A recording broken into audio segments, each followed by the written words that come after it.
La bourgeoisie cool québécoise nous raconte son année. Et du coup, on en a rien à foutre, parce que c'est pas très beau. Entendre parler de la vie des bourges, pas toujours, c'est jamais vraiment plaisant. Mais là, vraiment, oh là là, on fera des années. On parlait quand même de quelques bons coups. Euh, la publicité du WA, très, très comique à la base. Euh, évidemment. Euh, mais quand même bien, plutôt grinçant. Ça aurait pu ça tout le long. Mais petit problème. Pourquoi toutes les femmes presque doivent avoir l'air folles pis connes dans les personnages là, dans les bye bye. C'est un peu cringe, hein. Euh, en tout cas, il y en a tellement des hommes qui font des pubs de marde, ça se remarque plus, puis genre, on aurait pu. Genre, mettons, avec Pierre-Yves Roy Desmarais, genre, c'était ridicule parce que, pour plein d'autres raisons que juste quelqu'un qui a l'air con.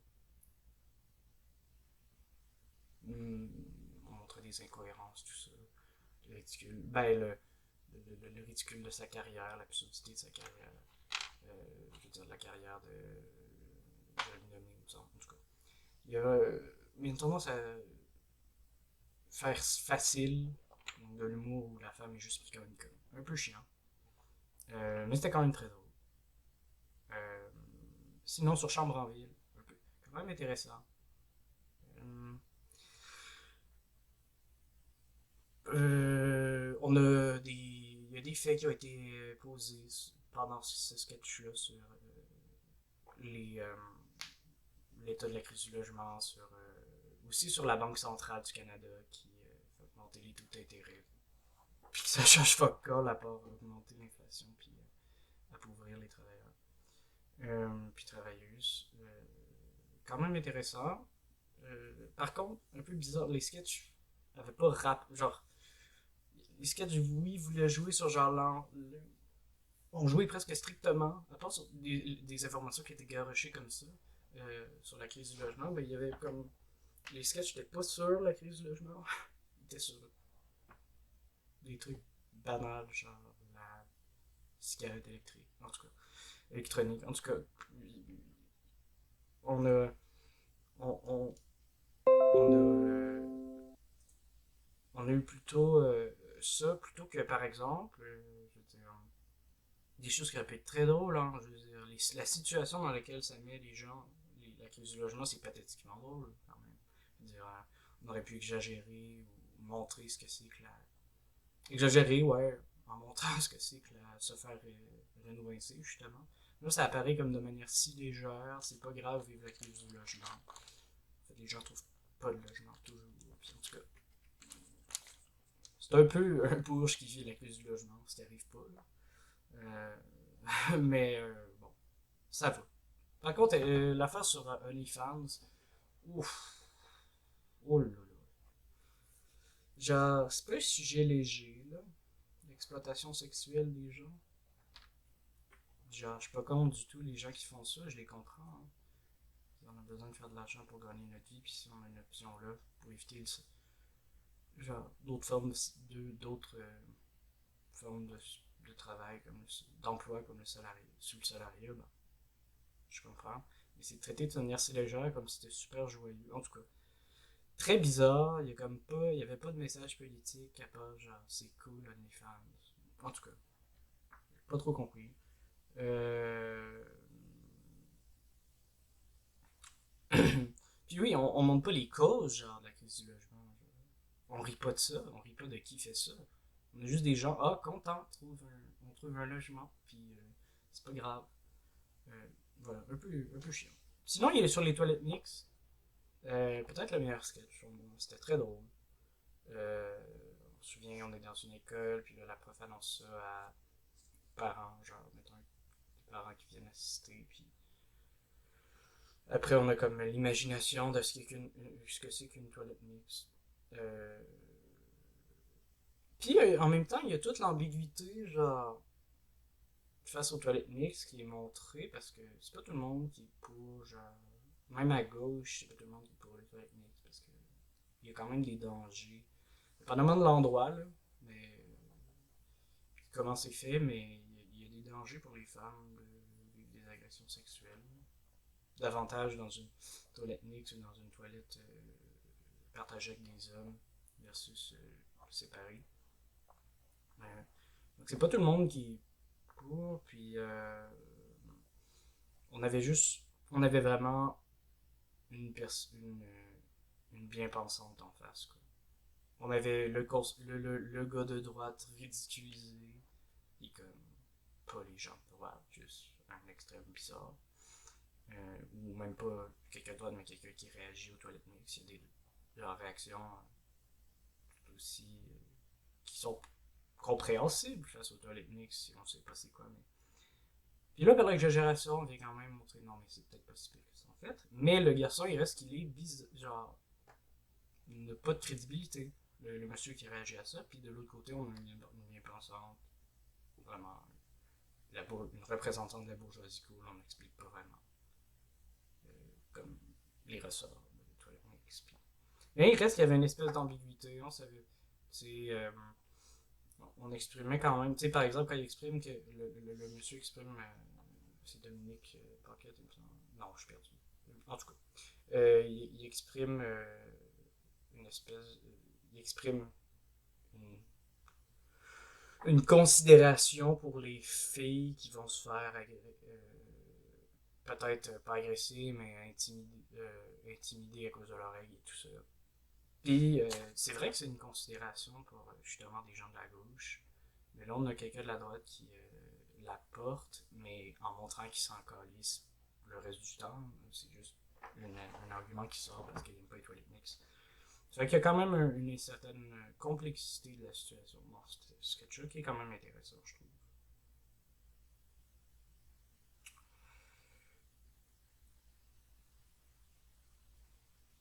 Le sketch de téléjournal avec les Radio-Canada et TVA ensemble, j'ai bien aimé certaines lignes. Par exemple, les notes sont au privé, les enfants, des gens sont au privé, des chefs d'antenne sont au privé, comiques. Euh, mais on voit que c'est Radio-Canada en fait derrière.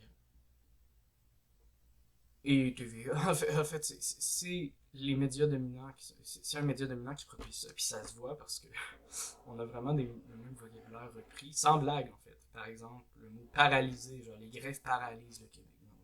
Non. Genre sans ironie, c'est super bizarre de reprendre ce terme-là, qui est très utilisé pour décrire les grèves depuis le début de celle qu'on a connue cet automne. De reprendre ce terme-là comme super péjoratif puis faux.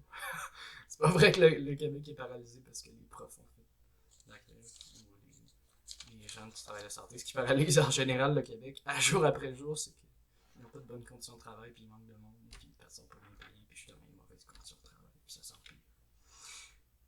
Mais voilà, c'est un peu comique de reprendre ça. Justement, c'est un peu ironique. De constater ça, pas de leur part, hein. C'est tout à fait premier, premier degré, on dirait de leur part. D'autres bons coups.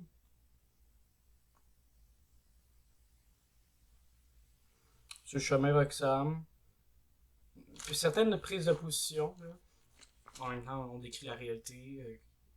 C'est dans le même sketch, je veux dire. Des téléjournaux. Du téléjournal. Le chemin Roxham, on dit que vraiment ils rentrent par ailleurs. Ils vont pas arrêter de venir au Canada, ils vont juste rentrer par ailleurs. Une prise de position intéressante, rien à dire. Mais il revient toujours cette affaire-là de Montréal ne fonctionne pas. Alors là, ça revient tout le long. Dans ce sketch, ça revient tout le long du bail.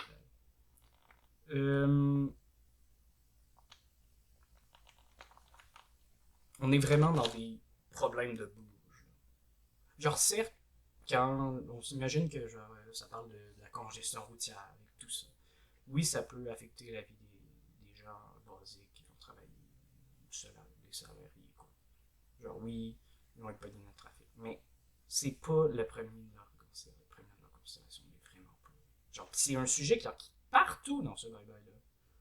Les gens crèvent de faim. On n'a même pas parlé des banques alimentaires une fois. Là. Les gens crèvent de faim, les gens s'endettent pour manger, payer leur loyer. Des gens qui travaillent. De plus en plus, sont la classe moyenne et inférieure des travailleurs et travailleuses s'endettent, s'appauvrit, puis n'a plus accès aux acquis dans le monde de la classe moyenne, historiquement acquis. Puis, nous, on nous parle de « Oh, Montréal ne fonctionne pas. Montréal ne fonctionne pas, faut le savoir. » Par ailleurs, on a vraiment un traitement de l'actualité qui ressemble aux médias dominants. Hein? On nous parle de petits trucs d'actualité comique, mais c'est juste des clins d'œil. On n'a pas de critique tant politique que ça, genre les feux de forêt, PKP, c'est là, quoi. PKP avec son chandail des cowboys fringants, c'est là. On n'a pas vraiment de commentaires ou de critiques, très peu en tout cas. Et ressort derrière cette absence souvent de commentaires critiques sur l'actualité, puis juste des petits points comme ça, des, une, le centre et sa, son idée qu'elle est le juste milieu moral et le qui est universel, qu'elle est universelle et qu'il est universel quoi. Hein, la bourgeoisie cool croit que sa vision du monde, mais c'est tout le monde y croit quoi. Tout le monde, genre c'est juste le gros bon sens quoi. Les gens devraient y croire, ils n'ont même pas besoin d'expliquer leur référence. Hein. Alors que c'est pas si simple à voir. On va voir d'autres exemples plus tard. Genre par exemple, école, autre sketch, dernier mon coup, mettons. École et ChatGPT. Le gars qui aurait fait son travail avec ChatGPT. On n'a jamais de critique là, de pourquoi c'est la situation comme ça des écoles, pourquoi c'est. Pourquoi les profs en arrivent à faire ça, à accorder des bonnes notes, même s'il n'y a pas de bon travail. Bon. C'est juste montré en ridicule comme ça. Puis c'est comique, c'est pas, je veux dire, c'est pas triste à voir, alors que c'est super pathétique, je veux dire. Ben c'est pathétique, mais c'est pas drôle parce que, comme en soi, je veux dire. On nous montre juste la réalité, puis on trouve ça drôle en soi, mais c'est pas drôle en fait. On la rend pas drôle parce qu'il n'y a pas de commentaires critiques non plus. Puis on pose enfin la faute aux enseignants. C'est la faute aux enseignants. Non, mais y a-tu commentaires plus bourges que ça? C'est à cause des travailleurs puis des travailleuses, souvent des femmes, c'est à cause des travailleuses si ça fait ça. C'est ridicule. Complètement ridicule. Alors que c'est justement les gouvernements de bourgeoisie cool, de bourgeoisie progressiste, là. Ni progressiste ni réactionnaire, c'est du bon milieu. C'est justement les gouvernements de cette classe-là, de cette couche-là de la classe bourgeoise qui ont coupé dans les services publics, dans l'éducation et la santé. C'est super ironique. Mauvais coup! Parce qu'il y en a. Oula.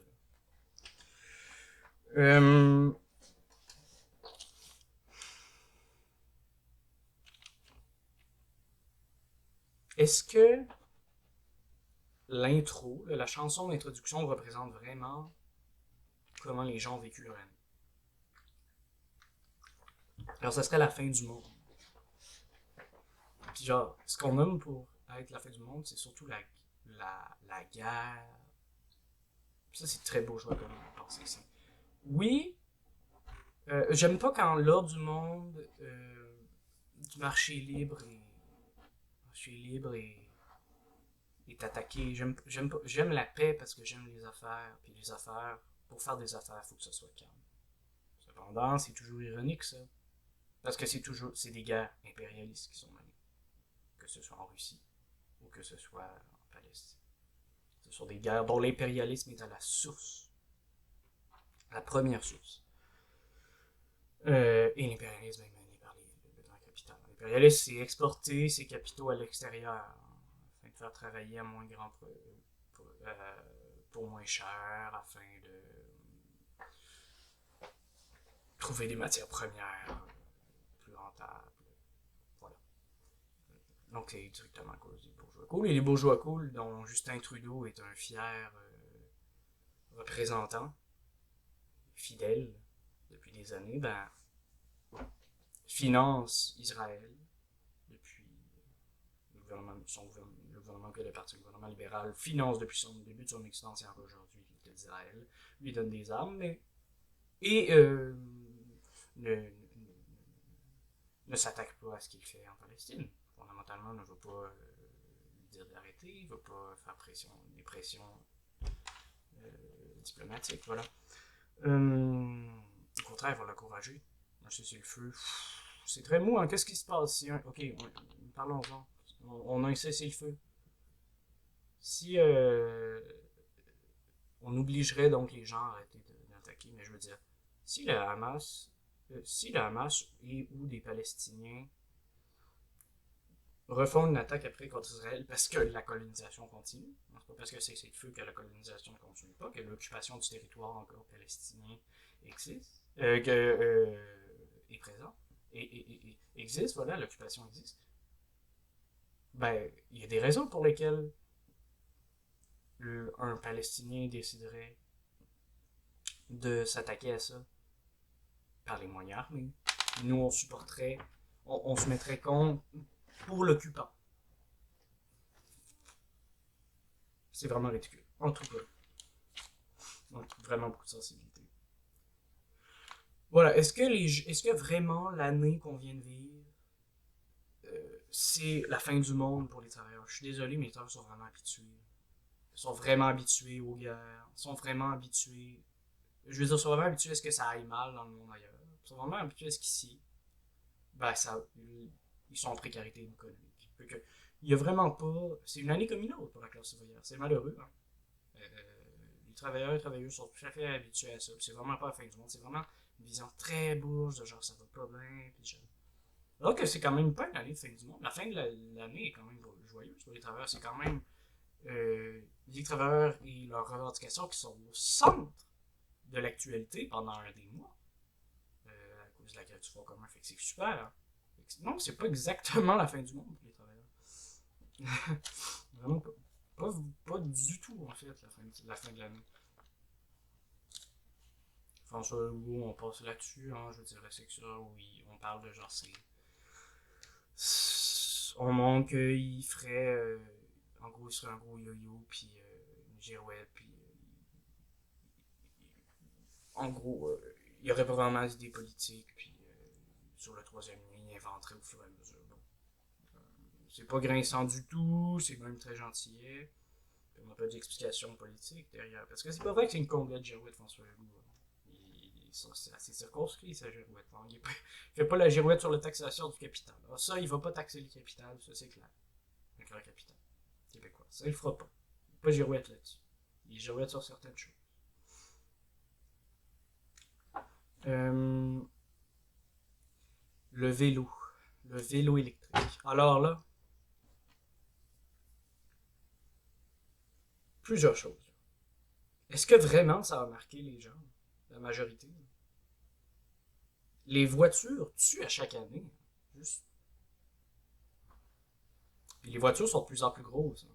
Aussi, ça, c'est un fait qui est difficile à. Qu'on peut pas dédire. Hein. Et, et puis, là, on nous dit que les vélos pourraient tuer. Genre, je sais que c'est une blague, c'est exagéré, mais c'est quand même une manie. C'est quand même s'attacher à des détails, des choses qui n'arrivent pas, en fait. C'est inventé, alors qu'il y aurait tellement à rire de ce que les autos nous font. Ils tuent des gens chaque année. Ils obligent les gens à. Genre, ça peut être plaisant d'avoir une auto, hein, mais c'est quand même aussi une obligation pour beaucoup de gens. C'est quelque chose de très cher qui hypothèque la vie des gens. Donc, On est vraiment sur... Est-ce que c'est un problème? Est-ce que les vélos... C'est qui que ça fait chier fondamentalement que les chars soient remplacés? On s'en va vraiment pas vers le... Que les chars soient remplacés par du transport collectif. C'est qui que ça fait chier? Bon, d'une part, les travailleurs peuvent être énervés, c'est clair, par ces libéraux chiants qui vont... Ces libéraux écologistes là, qui vont mettre la faute sur le consommateur de voiture. Personne qui a une voiture, ou deux, ou trois, qui en a besoin, qu'elle en a besoin, non. Euh, Au lieu de mettre la faute sur la production. Culpabilisateur, c'est de la connerie. D'ailleurs, QS le fait aux dernières élections. Grosse connerie. Grosse connerie. Contre son camp, ridicule, méprisant envers les travailleurs. Par exemple, c'était l'attaque sur les véhicules lourds. Certes, les véhicules lourds augmentent, mais c'est pas.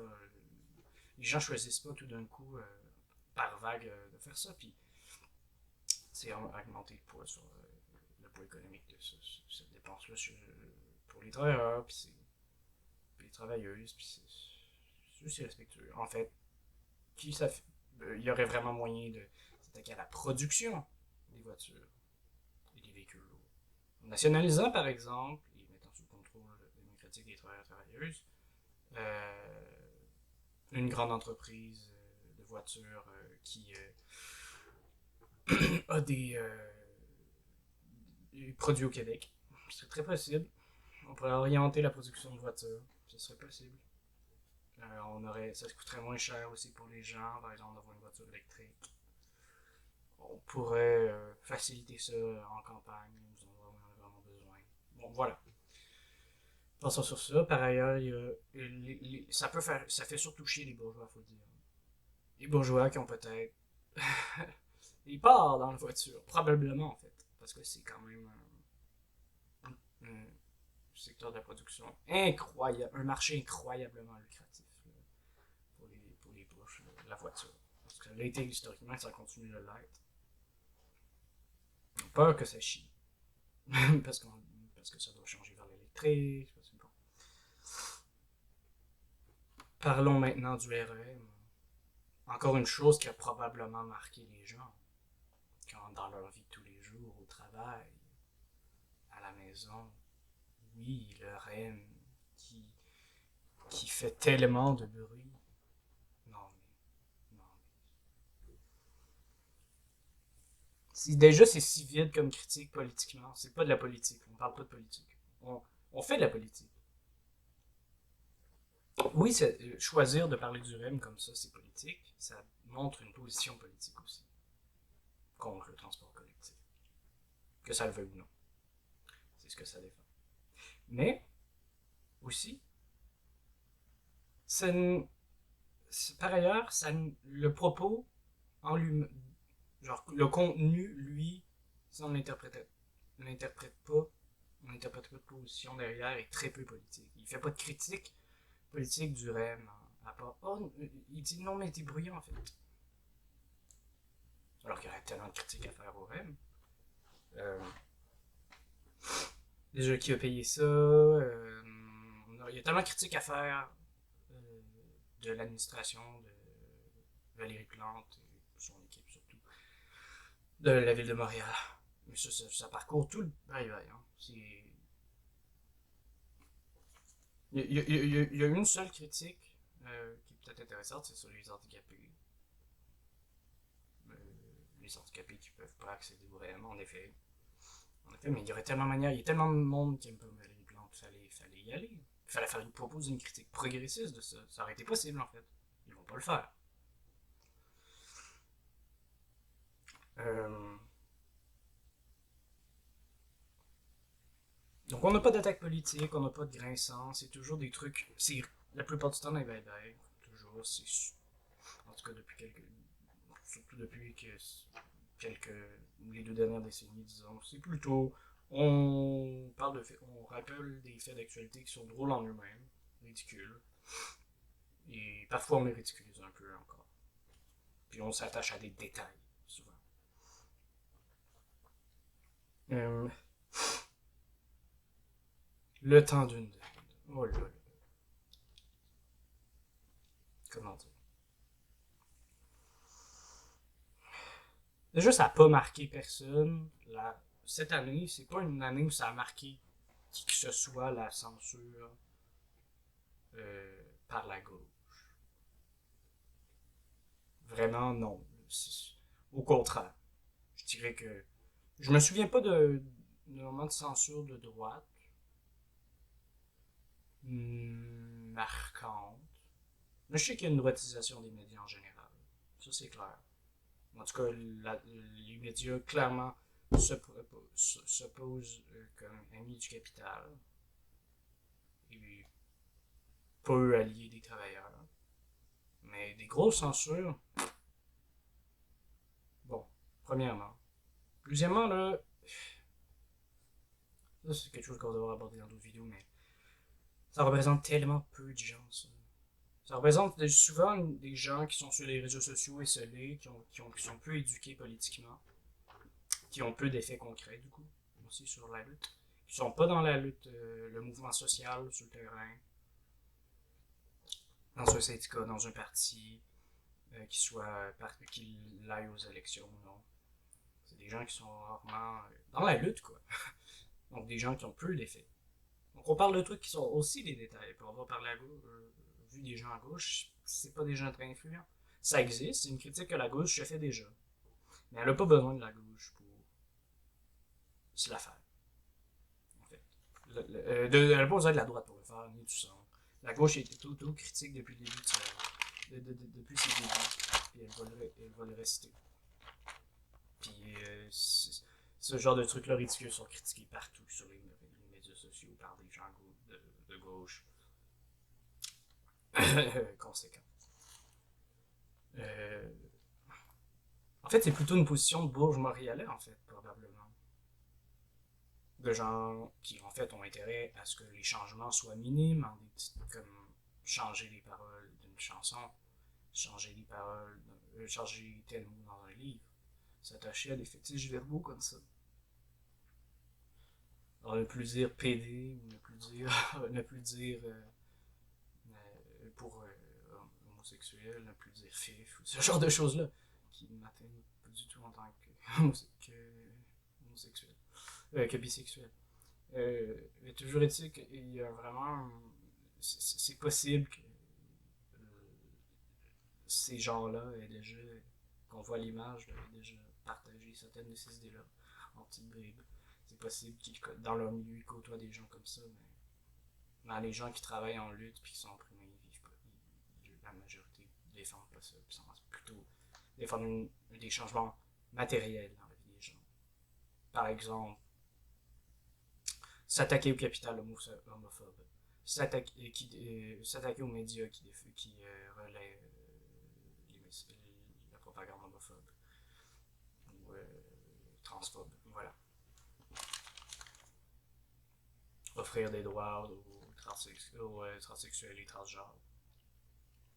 Voilà. L'accès universel à des soins de santé dont les trans ont besoin dans une partie des cas. Par exemple, la transition hormonale. Puis l'appropriation culturelle, je veux dire, ça vient dans. C'est quelque chose que mobilise les personnes en face, en face du chanteur. Puis, on, l'appropriation culturelle n'est vendue par aucun militant de gauche influent, éduqué, que j'ai rencontré de toute ma vie. Et j'en ai vu. Hein. Des gens perdus, j'en ai vu. Souvent sont assez isolés, se mobilisent peu, mais j'en ai vu. Et ils ne défendent pas ça. Complètement ridicule. Pierre Poilievre. Pierre Poilievre.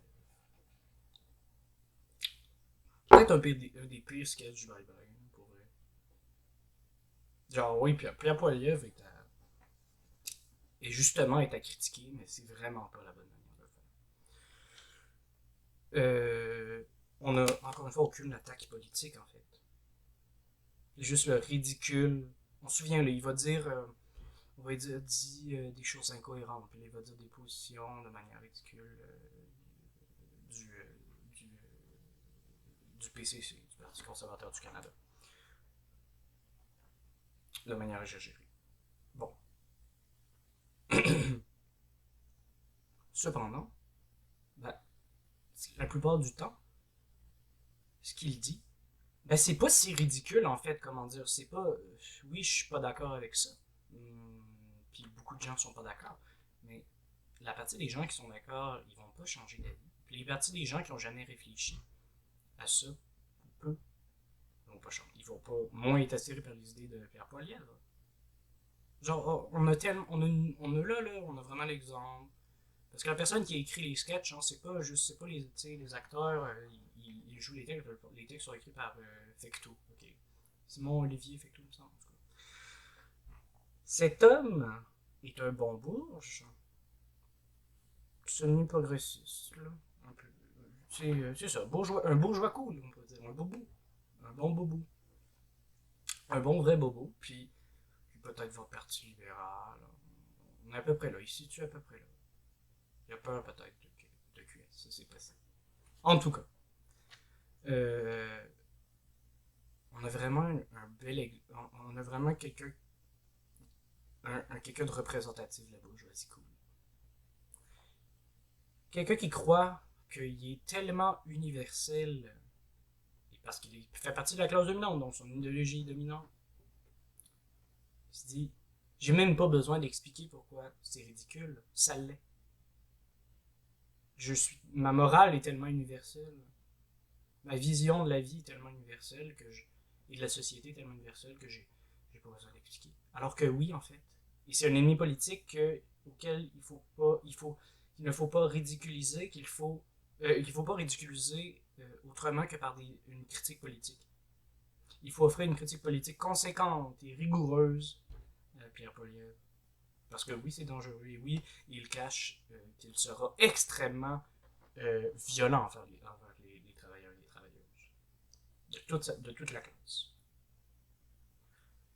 Il va varger l'État social.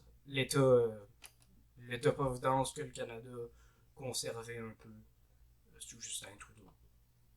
De manière molle, de manière pas pérenne, il faut le dire, parce que Justin Trudeau clairement va s'attaquer à l'État social dès s'il est réélu. Va finir par être obligé de couper à quelque part. Parce que il ne sera pas prêt à taxer le capital.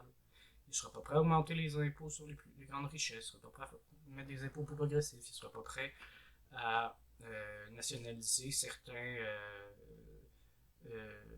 parts de la production pour les mettre sous la démocratie des travailleurs et que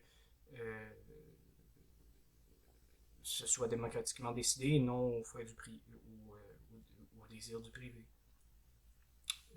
Que ça se décide. Et offrir par exemple des services universels dentaires par exemple. Il ne va jamais faire ça. Ça va être structurant, ça va toujours être de manière. Il ne va jamais changer le régime de production, le régime de propriété de la production. Ça va toujours rester au privé. Voilà. Et pour la pure lièvre, il va être probablement plus radical dans l'attaque envers cet État-providence-là. Le terme un conspirationniste ridicule résume à peu près la vision, genre, que la bourgeoisie cool qui reste au Canada et qui commence à diminuer, il faut le dire. Commence à se radicaliser la bourgeoisie mondiale, à droite. Parce qu'elle sent ses intérêts de classe, premièrement. En pleine crise du capitalisme, évidemment, qui vont se pousser à droite, directement. Bon. Mais voilà, un conspirationniste ridicule, cette expression-là, ça résume bien la bourgeoisie cool. La vie de la droite, c'est toute idée qui n'est pas comme la mienne est conspirationniste parce que j'ai la vérité. Donc, quiconque la remet en question croit aux théories de la conspiration, c'est sûr. Alors qu'aux yeux de plein de gens, il apparaît comme un candidat normal tout à fait légitime. Il faudrait plutôt montrer des incohérences dans son discours, les intérêts qu'il défend. Voilà. C'est en gros, la droite c'est méchant, ou la droite c'est con. C'est ça que le sketch nous dit, c'est une des pires manières de critiquer. Alors, il vaudrait mieux pas critiquer. Pour des travailleurs en tout cas. Un des gros. Justin Trudeau, ouais, il y a un sketch, je pense. Ça aussi, c'est ridicule. Le sketch sur Justin Trudeau. Tu sais, les commentaires rapides coups, puis les chants, en tout cas. Là, on a un vide de critique politique. C'est juste, il se déguise, en gros. Il se déguise, il parle pas bien français, c'est tout. Rien. Aucune critique politique. Alors que Justin Trudeau est vraiment critiqué.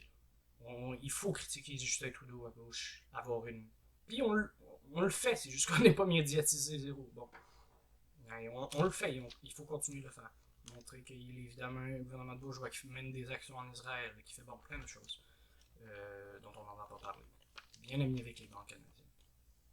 Bon, mais ici, c'est vide. Peut-être le deuxième pire. Ça joue dans le coin du sketch sur Bernard Drainville. Un peu mieux. Un peu mieux quand même. Mais encore là.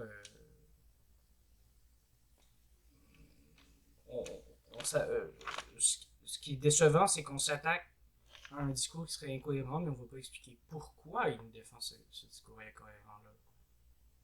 Juste quelqu'un comme ça qui est incohérent, qui est con, puis on ne sait pas pourquoi.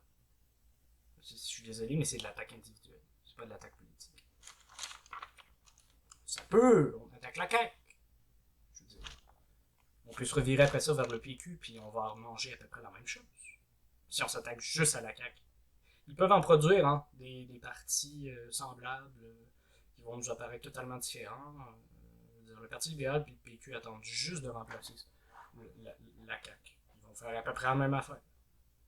À très peu près. Donc c'est pas juste à tel parti, telle personnalité qu'il faut s'attaquer.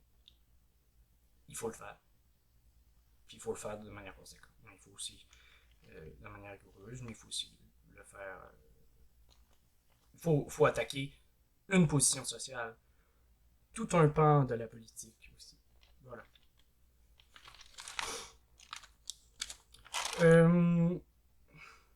Un gros manque, c'est évidemment la Palestine. Je sais que dans les journaux, à ce que j'ai compris, ils avaient annoncé qu'ils n'en parleraient pas. Et encore, ils n'en parleraient pas parce que c'est, si je me souviens bien, trop, ouais, c'était trop triste. Ce qui se passe en Palestine. Bon.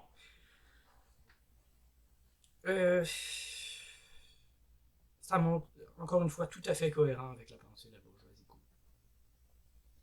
Et des bye-bye en général. Avec la manière de critiquer, de produire un discours politique dans les bye-bye. On ne parlera pas de ce qui est trop dur. Du coup, on va s'attacher à des détails, comme le rêve, ça fait mal à personne, ça. Sauf à beaucoup de gens, mais en apparence, ça ferait pas trop mal. La crise du logement, on peut prendre ça de manière légère, ça va. Mais tout ce qui est vraiment la gravité, parce que ça. Tout ce qui serait vraiment triste, là. Puis il y a manière d'en rire, avec l'humour noir de plein de manières. Puis il y a manière de rire du capital, mais on peut pas s'attaquer au capital, fait qu'est-ce qu'on fait? Il nous reste juste des détails, il nous reste parler de manière très légère des trucs super sérieux comme la crise du logement ou les trans. On parle de manière super légère de ça. Bon. Mais on va jamais s'attaquer au capital, ça c'est sûr. Puis ben, c'est drôle, mais en Israël, c'est pas mal ce qui joue. Non? Faut se rappeler d'où vient la colonisation d'Israël. On monte même avant la Deuxième Guerre. Mais, en gros, Israël, c'est pas un enjeu motivé par la religion. C'est motivé avant tout par l'impérialisme. Israël a d'abord été une colonie anglaise, britannique donc, puis aujourd'hui c'est financé, et depuis ça a été financé aussi par le capital mondial, mais en grande partie occidental. Et surtout États-Unis, en grande partie, et Canadiens, Français, et plein d'autres pays en Europe financent ça parce que c'est un des seuls pôles euh, où il y a une bourgeoisie libérale au Moyen-Orient et au Proche-Orient, qui ressemble le plus à nos démocraties d'ici. C'est un des seuls endroits où le capitalisme est aussi avancé. C'est un des endroits où... Donc c'est comme un pôle où, par où s'approprier les marchés au Proche-Orient, au Moyen-Orient. Joe Biden, même, qui est supposé être ce gars gauchiste, hein, a dit toute sa carrière, je vous invite à voir, c'est incroyable ces vidéos-là, il a dit toute sa carrière qu'il était... s'il n'y avait pas d'Israël, il a fallu qu'on invente, que les États-Unis l'inventent, et je cite, hein, et que c'est crucial pour les États-Unis, et en effet, ça l'est crucial pour l'économie américaine, qu'il continue d'être aussi puissant en Israël. Donc c'est totalement impérialiste, c'est des pays qui, et du grand capital, vont à l'étranger exporter des capitaux et produits. C'est de l'impérialisme. Le bot de basic. Donc, on n'en a pas parlé parce que c'est trop sérieux. Mais du coup, on parle jamais de sérieux, on parle jamais de ce qui se passe dans la société. Du coup, c'est assez vide politiquement. En soi, c'est une proposition qui est, comment dire, si on ne l'interprète pas, il faut qu'on parle du bye-bye pour que ça devienne politique. C'est en lui-même très peu politique. Voilà. Ben, pour finir, on peut parler à quelques conclusions qui ne nous surprendront pas du bye-bye. Ben, on assiste à quoi? Qu'est-ce que c'est le bye-bye? C'est les vestiges ou la partie mourante de la bourgeoisie, la partie qui diminue en nombre, diminue en effet, en puissance, cette partie-là de la bourgeoisie cool dont le discours politique, la vision politique diminue en place, en puissance. C'est la bourgeoisie cool du Parti libéral. Hein? Ben, elle survit encore un peu dans cette niche, dans ce petit moment-là qu'est le bye-bye. On la voit presque plus ailleurs. Euh, en, dans les médias de bilan, dans l'ordre de bilan, produit par l'industrie culturelle québécoise. On la voit presque plus. Et en France aussi, on voit que la bourgeoisie cool a presque plus de place. On a juste de plus en plus le centre. Hein. Au Québec, c'était le Parti libéral, le PQ qui pouvait se partager ça un peu, un centre-droit, un centre-gauche, mettons. Puis on avait, puis ça a été la CAQ dans son premier mandat, puis donc ça c'est un centre un peu qui va jamais s'attaquer au capital, qui va pas s'attaquer de manière frontale à l'état social, va le faire de manière douce. Les effets sont pas doux, hein, mais on le fait de manière pas trop affichée, on ne s'en vante pas, mais on le fait en silence, on le fait. On va pas améliorer l'état social, ça c'est sûr. Puis, donc ça d'une part, puis d'autre part, on est comme, on a une position simili-progressiste au sens où une position de principe sur, par exemple, l'avortement, on va être pour, ce qui est bien, hein, pour l'avortement, je veux dire, c'est progressiste, c'est une position, ça pourrait être une position progressiste si seulement, dans les faits, il défendait matériellement ces positions-là. Sauf que souvent, ce qui arrive avec le parti de la bourgeoisie, c'est que pour s'attaquer, à part se dire pour pour l'avortement, pour les LGBT, pour les GTQ+, pour les droits des trans, pour les droits des... par exemple, contre le profilage racial, comme le fait Justin Trudeau aujourd'hui. Ben, puis il le faisait à la limite un peu François Legault dans son premier mandat. Ben, c'est ce centre-là dérive à droite ou explose. Il donne une bourgeoisie radicale à droite, plus ou moins radicale quand même, mais à droite, bien campée à droite. Il reste toute la gauche qui doit prendre cet espace-là. Est-ce qu'elle le prend, on ne sait pas. En France, même chose. Macron, qui était au centre, son grand groupe énorme, qui était peut-être presque devenu le seul, bon, le seul influent, c'est vraiment, aujourd'hui, se radicalise, fait des clins d'œil à la droite et à l'extrême droite, dans Marine Le Pen, Éric Zemmour. Il y a eu une loi sur l'immigration qui est passée récemment, loi qui fait entrer dans la loi des idées de Jean-Marie Le Pen, qui a frôlé, pas juste frôlé, a été ami, partagé beaucoup d'idées avec les nazis, des gens qui ont des collaborateurs aussi du parti nazi, en tout cas. Passons. Donc on a des vestiges un peu de cette. Le bye-bye est un peu un des derniers endroits où on peut trouver encore cette bourgeoisie cool-là. Radio-Canada est un des derniers endroits où on peut retrouver ça. C'est pas rien. Elle diminue. Soit elle va un peu plus à gauche, par exemple, ce printemps, on l'a vu. Ce printemps. Cet automne, on l'a vu un peu. Défendre la grève. Se mettre un peu davantage du côté des travailleurs, puis on en a d'autres, au contraire. Genre, sur Radio-Canada, on a une tendance à utiliser des termes clairement afin de décrédibiliser la grève.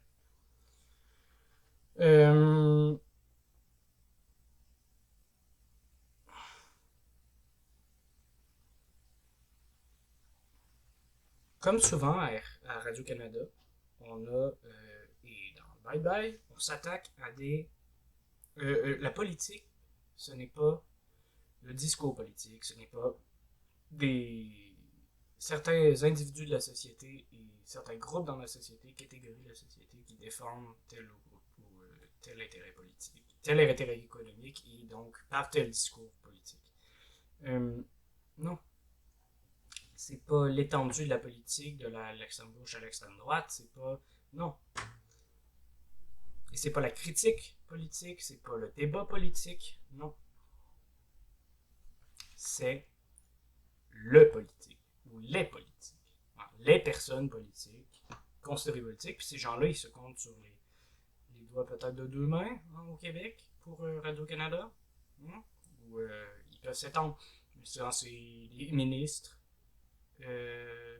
à la limite, les gens de quelques députés de l'opposition. Donc c'est dans l'Assemblée des institutions bourgeoises. Et c'est quelques célébrités. Puis dès qu'elles prennent position, ben là, on s'affole. En fait, c'est toutes célébrités qui prennent une petite position politique. Fait que, voilà. On l'a vu dans cet épisode, dans ce bye-bye-là, on s'attaquait des figures comme Paul Poilievre, Justin Trudeau, Bernard Drinville. On s'attaque à la figure. On s'attaque pas aux idées. Voilà. Et en somme, c'est un centre. Un centre qui va du centre gauche au centre droit. Plus souvent au centre droit dans ce bye-bye-là, mais a déjà été plutôt au centre gauche. Par exemple, dans le dernier, je me souviens bien, d'avant, oui. Donc on s'attaque. On ridicule, ou on montre les représentants ridicules de la droite comme de la gauche. Ça, s'attaquer, notamment jamais au capital,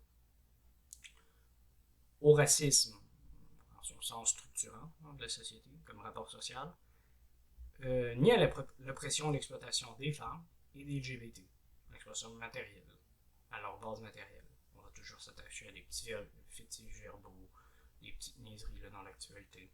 Mais fondamentalement, on va nous montrer que c'est le capital qui finance la transphobie, parce que c'est avéré. Donc, ça, on va jamais faire ça.